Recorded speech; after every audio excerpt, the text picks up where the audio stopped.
Tras el anuncio de Putin, se supo que lo más probable es que Xi Jinping tampoco acuda a la cumbre del G20, después de que los medios de comunicación se hicieran eco de esta noticia. Putin anunció una reunión con el camarada Xi, y es posible que se reúnan justo cuando se celebre la cumbre en India. Lo interesante aquí es lo siguiente. En el caso de Putin, su negativa a asistir a la cumbre podría explicarse por su ajetreo con los asuntos de actualidad, debido a lo cual nuestro presidente no se pierde la primera cumbre, y antes tampoco asistió a la cumbre de los BRICS. Además, Putin fue amenazado con ser detenido en Sudáfrica, pero nadie amenazó con arrestar a Xi Jinping. Y por lo general, el camarada Xi asistió fielmente a tales cumbres. Pero si tanto Putin como Xi decidieron no ir, y en su lugar acordaron celebrar una reunión personal, entonces algo está mal en esta cumbre. De lo contrario, solo Putin no iría, pero aquí dos líderes no quieren ir. En este artículo, me gustaría explorar qué significa la negativa de los líderes de Rusia y China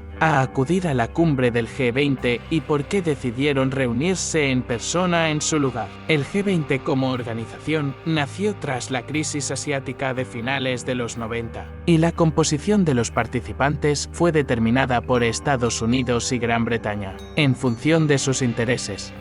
Las cumbres del G20 solían celebrarse de forma irregular, pero solo cuando Occidente las necesitaba para resolver problemas recurrentes de la economía mundial. Pero poco a poco, los países del G20 del sur global fueron ganando fuerza, y la cumbre del G20 empezó a adquirir un carácter político. Pero, aunque Occidente era más fuerte, seguía diciendo a los demás qué hacer y cómo hacerlo, y el mundo continuaba siendo unipolar. A medida que Occidente se debilitaba y Oriente ganaba fuerza, las divisiones empezaron a crecer porque muchos países estaban cansados de vivir en un mundo centrado en Occidente, donde los países occidentales tienen todos los beneficios y prebendas, y los demás solo trabajan para ellos. Es comprensible que Occidente esté contento con este estado de cosas, y no tenga intención de cambiar nada ni ceder su posición. Pero todos los demás están cansados de vivir así.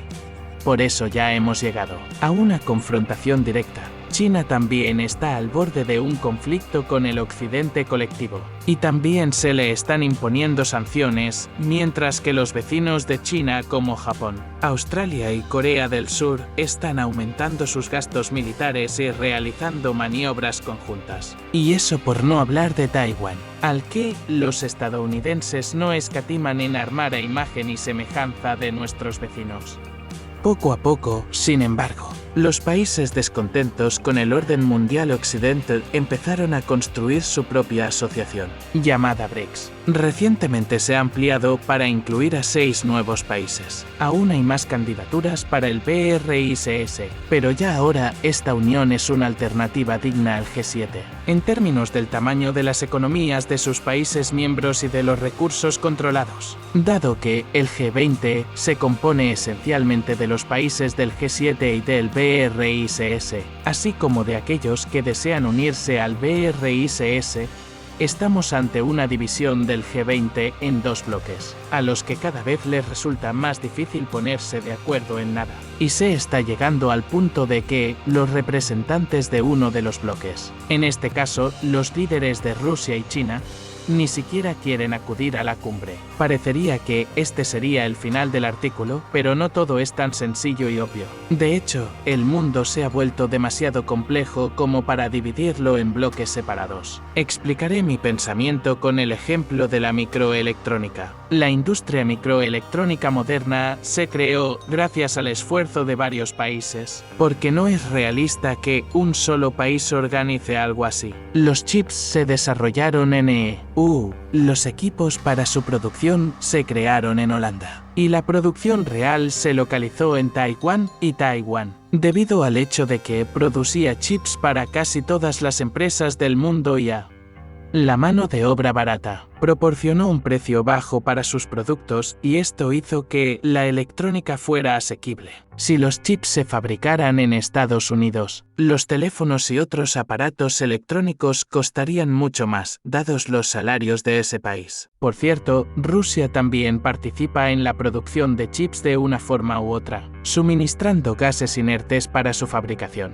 Así pues, si el mundo se divide en diferentes bloques económicos, las cadenas de productos básicos se romperán y se producirá un colapso económico a escala mundial, especialmente si hay combates en Taiwán. Los estadounidenses están intentando trasladar parte de la producción a su país, pero esto no resolverá el problema porque, en primer lugar, Estados Unidos carece de especialistas para la producción masiva de chips. En segundo lugar, hay altos costes de salarios. En tercer lugar, China es un gran comprador de chips, y las empresas estadounidenses sufrirán pérdidas si rompen relaciones comerciales con ella. Y por último, porque es largo y costoso, incluso para Estados Unidos. Con su imprenta y su gran economía, los expertos calculan que, para crear desde cero un ciclo completo, desde el diseño del chip hasta su producción, habría que invertir en esta industria alrededor de $1 billón. La cantidad es tan grande que la mayoría de los países del mundo son básicamente incapaces de crear algo así por sí solos. Y para otros, sería una tarea muy costosa y masiva durante muchos años. Además, para desarrollar y producir microelectrónica hay que formar a muchos ingenieros y emplear a muchos trabajadores. Y muchos países tienen problemas demográficos y no tienen suficientes trabajadores. Estados Unidos tampoco puede hacerlo solo, precisamente por la falta de ingenieros y de mano de obra barata, así como por el envejecimiento de su población y el exceso de inmigrantes procedentes de México, que obviamente son incapaces de realizar este tipo de trabajo. Lo mismo puede decirse de Europa, que también tiene problemas de natalidad y de población inmigrante, además de problemas económicos. Y para ser sinceros, Rusia también tiene problemas demográficos, de escasez de mano de obra, y no tenemos ni $1 billón más. La propia China, por cierto, también tiene una población envejecida, y debido a las sanciones estadounidenses, una gran deuda interna y una burbuja en el mercado inmobiliario, se prevén graves problemas económicos allí. He puesto la microelectrónica como ejemplo, pero también hay interdependencia en otras áreas, por ejemplo, el sector energético. Por mucho que los europeos intenten hacerse los simpáticos cuando juegan mal, su economía no es competitiva sin los recursos energéticos rusos. Y en cuanto Europa se vio privada del gas ruso, las empresas de allí empezaron a cerrar o a reducir la producción, y algunas decidieron marcharse del todo. Y esto, debo señalar, el gas ruso sigue estando disponible a través de varias rutas y en forma de GNL. ¿Y qué pasaría si el suministro cesara por completo? Pero esta dependencia no es unilateral y Rusia y China también dependen de Occidente a su manera. Debido a que las importaciones paralelas funcionan, no se nota tanto, pero la dependencia está ahí. Y China también depende en gran medida del comercio o de los suministros de equipos de los países occidentales y no lo produce todo por sí misma. Otro pequeño ejemplo es la coproducción del caza F-35 por diferentes países occidentales, o del Eurofighter por países de la UE. Aunque no se trata de un proyecto global, también refleja que las cosas complejas deben producirse conjuntamente. Por cierto, Rusia se las arregla de alguna manera para desarrollar sus armas en solitario, incluido el caza de quinta generación Su-57.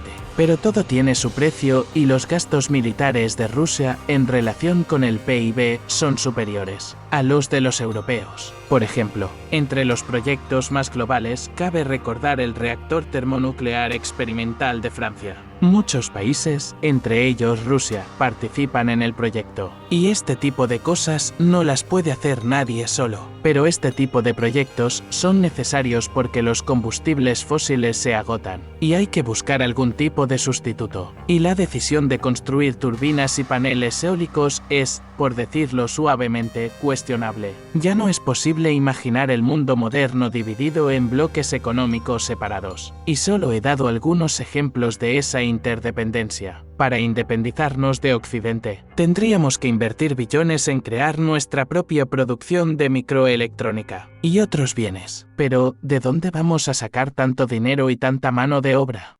Occidente tampoco podrá encontrar un sustituto digno de los países BRICS, con sus recursos, su mano de obra y sus mercados. Entonces, ¿qué significa la negativa de Putin y Xi a acudir a la cumbre del G20? Que de algún modo uniría a las principales economías del mundo. El mundo, como he dicho, ha estado centrado en Occidente durante todos estos años, y el beneficio de este orden mundial ha sido para los países del Occidente colectivo. Vivían bien, imprimiendo su moneda y manchando la inflación, colocando la producción en países dispuestos a trabajar por centavos, y el resto del mundo trabajaba y servía a sus intereses. Al mismo tiempo, Occidente no estaba dispuesto a pensar en los intereses de otros países. Y parece que Putin y el camarada Xi han decidido hacerles entrar en razón allí, privando sistemáticamente a las economías occidentales de recursos baratos, incluidos los de África, a juzgar por los acontecimientos que allí se producen.